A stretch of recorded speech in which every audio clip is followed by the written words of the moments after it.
Thousands of workers were just laid off by Canada's second largest steel company. Of course, they are trying to blame the entire thing on Donald Trump, but as more information has come to light, we are finding out that the details are so much bigger than just trying to blame the US, but it is a common theme in this video. They are trying to blame Trump for everything, including new Canadian legislation that's about politicians lying somehow can only be done because of Donald Trump. But funny enough, Donald Trump's major immigration changes, including his announcements today, are going to have some serious blowback on the Canadian border unless we shut it down right now. I am not having it with this one. We do have a few pieces of good news, a little bit of good news about the pipeline, as well as an awesome feature that I want to talk about, a Canadian company that is doing well despite the Canadian tariffs, and they do have a good reputation locally, so I want to give them a little spotlight, and Trump made some awesome comments today that we will also get into. There's a lot to talk about in today's video, so let's get into it. A major blow to Algoma steelworkers.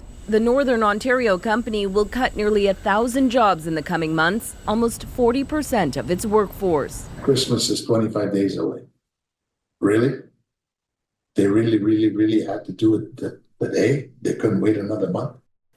We're going to be getting into a lot of details about this Algoma Steel thing because not only did they lay off right before Christmas, we're finding out that they had access to money not once, but twice in the hundreds of millions of dollars. So this layoff timing was not only very poor, possibly not even necessary. Algoma is losing sales as the trade war drags on, so the company is shutting down its traditional furnace operations, shifting to electricity-based steel production as it tries to stay competitive. And it needs fewer workers. The transfer to the EAF technology happened earlier than expected, in part because of the market and the tariffs. In a statement, the company said this transition is necessary to protect Algoma's future in the face of these extraordinary and external market forces. A couple necessary pieces of information here. In 2022, Algoma Steel was given $330 million. $200 million of that was a forgivable loan if they switched to an electric arc furnace. They already said if we switch to this furnace, we will be laying people off because we don't need as many people. So essentially, the government gave them money to help lay off workers. Now they're trying to use Trump, of course, trying to blame him as the reason they're doing all these layoffs, but they said in 2022, we will be laying off when we switch to this furnace. The government funded it. So these are government-funded layoffs. If you do the math on these 1,000 workers who got laid off right before Christmas, the company just got $500 million. It is estimated that their salaries would be worth $60 to $80 million for the entire year. So for the entire year, it would be $60 to $80 million, assuming there was no revenue put against those salaries that they collected based on production. They would only have to borrow that amount from these often forgivable government loans, or at the very least, they're given favorable terms. And again, that's if they held the 1,000 employees for 12 months and made no revenue against their income. Now, could you have not held on to them for a couple more months while the dust was settling on this, while you were trying to figure it out? Is there no way that you could have kept these 1,000 employees and you laid them off right before Christmas? Just a few months ago, the federal and Ontario governments gave Algoma $500 million in low-cost loans, at the time saying the support would limit disruption to its workforce. But it's not clear if there were any conditions. Without that funding, the job losses might be even more significant.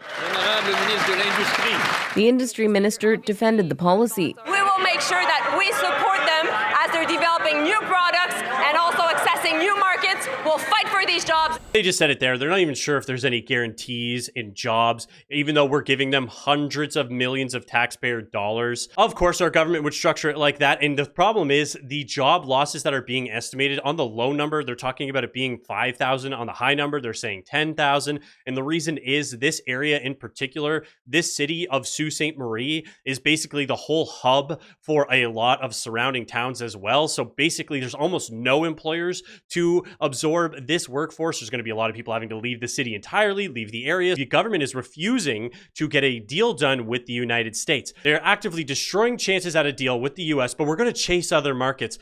What's one of the other big partners and markets we're trying to work with? Let's see if these statements here can enlighten us on anything else that has to do with why these layoffs are happening and how the government management is destroying Canada through bad deals and the funded layoffs. And I'm just curious, how often jobs lost in this way really come back for communities?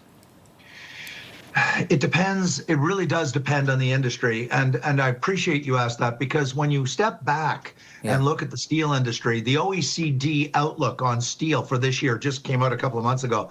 They said it's pretty grim for 2025 and 2026. China is overproducing. They're dumping. There's some 15 actions around the world alleging Chinese dumping. They have something like 50% market share, and they subsidize up to 10 times as much as OECD countries. China is overproducing and steel dumping globally. China, the same country that we want to increase trade relations with and compete with them on the global scale as we try to get into these other markets. So somehow Canadian steel companies are going to outcompete China steel dumping globally. It's subsidized at a way higher rate globally, but Canada and our steel industry are going to crack into all those markets and compete. So yes, Trump is there. Let's not take it away from him. And to be clear, yes, the trade negotiations are definitely a factor in this. Us trading less steel with the United States is a factor in this. But you have to blame the government for creating that in the first place, not wanting to work with Trump in the first place, because somehow everyone else got a deal done. The blame away from him. But the Chinese government is really distorting the world steel market by their excess production and their massive subsidization of steelmakers in China. So there you have it, China undercutting the global steel industry. But luckily, as we know, and all the polls are saying, Canadians want to tell America to kick rocks. We're going to do deals with China. We're going to increase our relationship with them. Well, let's see how that's working out, shall we? The RCMP drone fleet is too risky. The Mounties misspent millions on China-made drones that are now compromised as high security risks, says an internal report. Replacing the Chinese fleet would cost taxpayers another $34 million. It said the current replacement model is more than twice the cost of Chinese drones. Oh, that's good. So China's undercutting us in other markets, making it impossible to survive. They're also steel dumping directly into our market, making it so people buy their products over Canadian steel. They are now becoming an increased security risk where we have to replace the drones and the other products that we're buying from China. But our government says we are going to get more trade, more deals, deepening ties with China instead of the United States. This is all making a ton of sense. Even though we do have this clip here showing almost every single company wants a trade deal done between the US and Canada. Of course, they spin it as if the US is begging to get a deal with Canada, when it's multinational companies saying, hey guys, let's get a trade deal so we can do business. But of course, no, it's only Donald Trump who's ruining everything. Canada is perfect to work with, even though they let something slip in this clip. The most powerful voices in American industry are weighing in on whether the U.S. should keep its free trade deal with Canada and Mexico this week. The Federal U.S. Trade Office is holding public hearings starting Wednesday as part of the mandatory review of the CUSMA trade deal next year. There's been over 1,500 submissions in advance, including from the U.S. National Association of Manufacturers, which says CUSMA, quote, is the most pro-U.S. manufacturing trade agreement in history. Automaker Ford goes even further, saying that under a renewed deal, Trump's sector-specific tariffs on goods like steel and aluminum should only apply to countries outside of North America. Some U.S. players are asking for concessions from Canada, too, like the International Dairy Foods Association, which calls on Washington to fix the broken access for U.S. dairy exports to Canada. And yes, that's an issue that countries globally complain about Canada with the dairy cartel, which is funny about one of the companies that I'm going to feature later on in this video. And these CUSMA negotiations are most likely going to result in bilateral trade agreements. Mexico's going to have their own. Canada's going to have their own. So Canada is going to have to come to the table and make make trade concessions so we can get a deal done and our companies can stop getting destroyed over bad politics, especially since a lot of it is just based around liberal boomer sentiment who seems to be voting for the same thing over and over. That's how we end up with this story where Canadians want legislation about lying politicians being held accountable in government, and for some reason the only examples they could find was Donald Trump. Once again, proving if you want something done in Canada, you go to Donald Trump. When it comes to politicians spreading false information, one in particular might come to mind. This is a Canadian national news network. They are talking about politicians lying in a Canadian petition to get legislation to stop Canadian politicians from lying. Let's get into the examples. Ronald Reagan loved tariffs. Money is going to pour into the United States like we've never seen before. To be honest with you, Canada only works as a state. It doesn't. We don't need anything they have. We're spending $200 billion a year to subsidize Canada. I think I was probably the greatest thing that happened to them, but I can't take full credit. And while the U.S. Guys, you're gonna make it hard to say Canada's not the 51st state if we're talking about lying Canadian politicians, and the only examples we're going to use is President of the United States, Donald Trump. President might be an extreme example. A lot of viewers might agree that oversight on untruths that politicians say might be a good idea. The question is, how do you regulate it? Joining us now is Toronto MP Kareem Bardisi, who sponsored a petition for that type of oversight. Kareem, great to be with you this morning. And I should explain to people that MPs will sponsor or present petitions all the time, often on behalf of constituents. But let me ask you about this particular petition, whether you agree with the petitioner, or if you have some thoughts about what your petitioner is trying to do here. So he goes on to say he supports the petition. And the funny part is, I agree with this. I've said it in videos. There's no way for our politicians to currently be held liable for lying. They can say whatever they want. That's why in the House of Commons, they lie all the time. So the fact that they could only use examples of Donald Trump, that the only examples of lying politicians in Canada was Donald Trump, it's literally insane that they will freak out and talk about how Canada is a sovereign country. We're not the 51st state. Canada's its own nation. So when we talk about lying politicians, we only can get the petitions done because it's in support to stop Donald Trump from lying. Like, this makes no sense, guys. So those didn't even have any impact on Canada. If you want to get into stories that do have impact on Canada, we have this trending story out of the United States, which continues to get more and more crazy, in my opinion. So this is going to provide a bit of context for Donald Trump's next statements, and then some articles we're seeing out of Canada and how this immigration crackdown will affect Canadians potentially. Brian Kilmeade joins us. Kilmeade, the Treasury Department is investigating whether Minnesota's welfare money went to the Somali terror group Al-Shabaab. I want to know, the governor of Minnesota, Tim Walz, he stopped the investigation. What's going on here? Where's the accountability? I love that Tim Walz just continues to make himself look worse and worse. That guy is such a bumbling fool. And the fact that this could have just been the easiest political move ever to just go, yeah, just investigate it. We need to make sure that this is all cracked down on and taken care of. And instead, he's fighting against investigations. If there's nothing wrong, just let the investigation happen. And so seeing this story continue to grow as Tim Walz is just making the wrong move all the time, he's starting to look a little retarded like Donald Trump called him in the other statements. So there you go. Not only that, he goes after the whistleblowers that brought it forward. And he says, how dare you generalize, he says, on the how dare the president generalize and talk about the Somali community and just indict one community? There were other people doing these horrible things to the tune of $1 billion. And I knew this would interest you, Stuart. Did you know of the 86 people who have been indicted on this, and more are coming, 79 are from the Somali community? Yeah. Am I generalizing, or am I accurately portraying who's doing this? And some of the most horrific things possible. I'll give you an example. This guy, Don Gator, a former Minnesota lawmaker, found out that this safari restaurant that has these stories are crazy. 35 tables has and serves people in the underserved community, gets financed to give people, basically homeless people and people who are hard on their luck, meals. In a restaurant of 35 tables, he says he was serving 18,000 meals a week.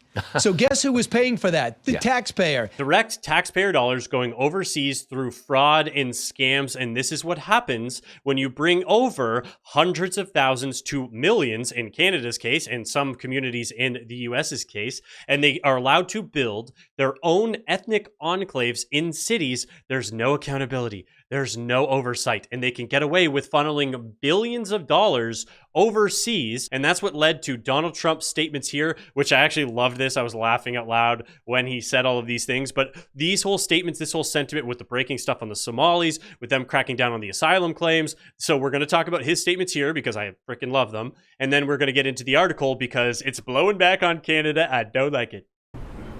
The welfare is like 88%. They contribute nothing. I don't want them in our country, I'll be honest with you, okay? Somebody would say, oh, that's not politically correct. I don't care. I don't want them in our country. Their country's no good for a reason. Their country stinks, and we don't want them in our country. I could say that about other countries, too. I can say it about other countries, too. We don't want them to hell. We have to rebuild our country. You know, our country's at a tipping point. We could go bad. We're at a tipping point. I don't know if people mind me saying that, but I'm saying it. We could go one way or the other. So he's actually right. And that's the interesting thing. He's saying, hey, there's a lot of changes. The country's at a tipping point. We don't need these people who don't like us and don't fit in with our society. And now we're finding are running full taxpayer scams. And he's saying, I don't want them here. I love that he's just being so direct and he's saying all of these things. And I just hope that it's followed through on. And maybe there's another country added to the list, which has not been in discussions. India, but there could be another one. Could be another one. And we're going to go the wrong way if we keep taking in garbage into our country. Ilhan Omar is garbage. She's garbage. Her friends are garbage. These aren't people that work. These aren't people that say, let's go, come on, let's make this place great. These are people that do nothing but complain. They complain. And from where they came from, they got nothing. You know, they came from paradise, and they said, this isn't paradise. But when they come from hell, and they complain and do nothing but bitch, we don't want them in our country. Let them go back to where they came from and fix it. That's how he ended the meeting today, and I absolutely loved it. He's 100% right. How can foreign politicians come from third world trash countries, come into America, come into Canada and say, you need to change things so that I get what I want and my community gets what I want. You need to do things like us because the country that I fled from is so much better than here. So if you guys don't stop being yourselves, that's going to hurt us. He's 100% right. Why would we listen to those complaints? Why would we even give them a voice for those complaints by allowing them to serve in government? It makes no sense. The country's population should come first. There are hungry Americans right now. There are starving Canadians right now. In Canada right now, it's the highest ever usage of food banks, and we're still sending money to other countries. Foreign-born politicians come in and vote on domestic legislations. It should not be allowed, but here's where we're seeing the blowback on Canada and why I'm nipping this in the bud. There's no way that we can allow this to happen. So basically, what the pundits, what the talking heads are trying to say now is Donald Trump is being so mean, so now Canada should take in all their asylum seekers. Hey, idiot, and I'm going to call out the writer here, Marie Wolf. Pay attention. Read the room. Canada has an asylum problem. Now she writes this article, Trump's halting of asylum claims prompts fresh calls to suspend safe third country agreement. Basically, the safe third country agreement is saying if they go to the US first, they have to claim asylum there. They can't go there and then try and claim asylum in Canada. So they're saying, oh, well, if he's going to be so strict on asylum, they say in this article, we have the moral obligation to take in these people. No, you continue to reward fraud. You continue to incentivize bad behavior. Canadians, get vocal about this. We do not need to increase the amount of asylum seekers we're taking in, especially since we already have almost the highest claims, fraudulent too, in the world. Now, speaking of hypocrites, which is leading to a bit of good news, we have this little update that the BC Premier might be a little open to the pipelines. Let's get into it. Premier Eby has forcefully pushed back on a new pipeline as recently as last Thursday, the day a deal paving the way for one to BC's coast was signed by Alberta and Ottawa. No proponent no route, no money, no First Nation support. He seemingly has softened his stance, telling CTV's Question Period in an interview that aired Sunday, although he maintains his opposition to lifting the tanker ban on the North Coast, a new pipeline, something that could hypothetically go to Vancouver like the existing Trans Mountain, wasn't off the table. If we can agree that the oil tanker ban is going to stay in place, then let's have those conversations. I think that would make life a lot better and easier in British Columbia in terms of our relationship with coastal First Nations.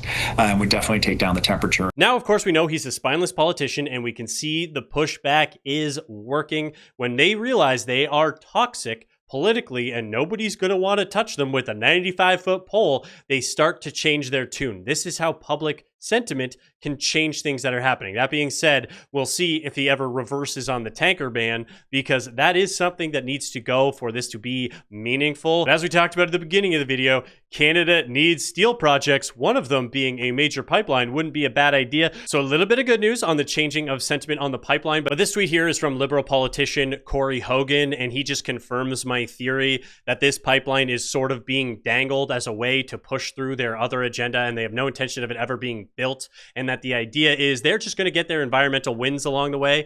In January, Canada was facing the likelihood of a conservative government that would undo every climate action from the last 10 years. Today, thanks to Mark Carney, not only do we continue to have strong industrial pricing, methane gas regulations, and investment in green tech, we have an MOU with Alberta that raises the effective price of CO2 from $25 a ton to at least $130 a ton. It charts a path to net zero that includes clean electricity, power lines between our provinces, and modern nuclear reactors. We've done that while increasing investment, creating jobs, diversifying markets, a pragmatic approach. That's how you build Canada strong, and that's how you create a durable climate action. Now, referencing the politicians fibbing article that we said, maybe we should start using some of this stuff as examples of politicians lying, because liberals continue to just make up whatever they want, even if it's untrue. So let's stop trying to get Donald Trump in the mix and start using these guys. But again, it's my personal theory. The liberals are pretending to push this pipeline through while getting all of their environmental wins. I'm not sure if we ever get a pipeline built, but if the sentiment continues to change, maybe it will. Now, speaking of sentiment changing, we do have this piece of good news story here. This isn't even sarcasm good news. This is just legitimately a nice thing to see. I wanted to get some more good news out there. To Phoenix 2, it's one of our largest machines in that room that makes water ice. Ashley Chapman, the top dog at Chapman's Ice Cream, a family business that's been around since the 1970s. Let's head on up. We're making a 3-flavored novelty today. And in this uncertain economic time of tariffs and the changing relationship with the United States, he's not cowering. In fact, he's going on offense. Could that be the right tactic to fight in this trade war? So, they keep calling it fighting in the trade war. Let's just get a frickin' deal. The reason I kind of laughed earlier is because I'm featuring this Canadian company which uses Canadian dairy products, and I'm like, we got to take down the dairy cartel. That being said, if his business is only growing because they've cornered the market and they have 100% monopoly, maybe not the best, but they do have a good reputation in the community. Allegedly, they treat their employees very well. They provide good products. I buy their products, so I don't have a problem supporting this company personally. That doesn't mean I don't want to see supply management gone and us to have competition in the markets and allow in American products. They got some delicious ice cream down there too, guys. Ashley still remembers how all this got started about a year ago. When Trump started making all of his threats against Canada and bringing up tariffs and all of these things, well, I'll be honest with you, I got pissed. He got pissed. And so Ashley Chapman dug in. Even though tariffs made making his ice cream more expensive, he refused to raise prices. With all the uncertainty, he still tried to keep it business as usual. Stakes were high in the small town of Markdale, Ontario, where Chapman's 900 or so workers are almost as many as the population of the entire town.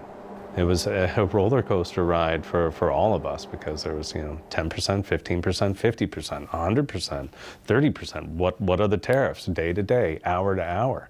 I was glued to my phone, trying to figure out how this was going to affect the company.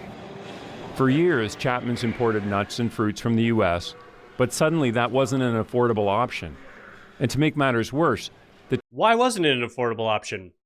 Why wasn't it? Is it because Canadian government put tariffs on the products coming out of the US. So maybe you don't blame Donald Trump for that one. Not to beat up on this company, we're being positive. This is a positive story, but it's just funny that the news is spinning it like, oh, it didn't become an affordable option anymore because of US tariffs. Because of Canadian tariffs put on US products. The tariffs hit right when the company was about to do the biggest expansion in its history. There's, a sinking feeling in the pit of my stomach that, oh my God, like, what are we doing here? Should we stop? What should we do? In the end, Ashley didn't play it safe. Production at the plant was at capacity, so we went all in on the expansion. All right, so this is it. This is the expansion, 175,000 square feet, 2 production halls right here, 6 top of the line. You can't get any bigger production machines for making novelties. When you look at this, what do you think about? Money. $200 million is the price of the expansion and the risk Ashley is taking. What he had on his side is that even in uncertain economic times, it's proven that people will still buy ice cream.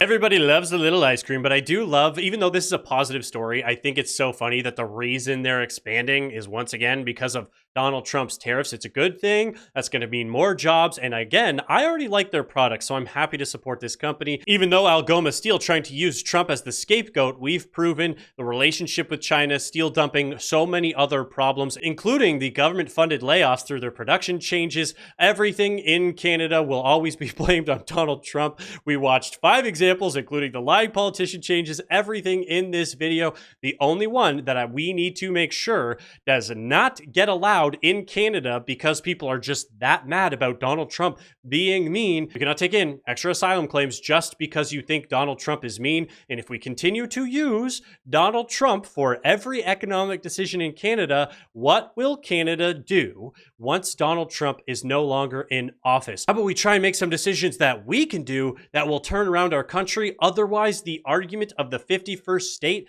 is going to be so irrefutable, there will be no leg for those liberals to stand on. But if you made it this far in the video, you absolutely rock. Don't forget to like and subscribe. I'm trying to get these videos out in front of more people. We are trying to grow the channel. If you want to support the channel, you can do it through the link down below. You can also do it directly through YouTube. Thank you, and have a great rest of your day.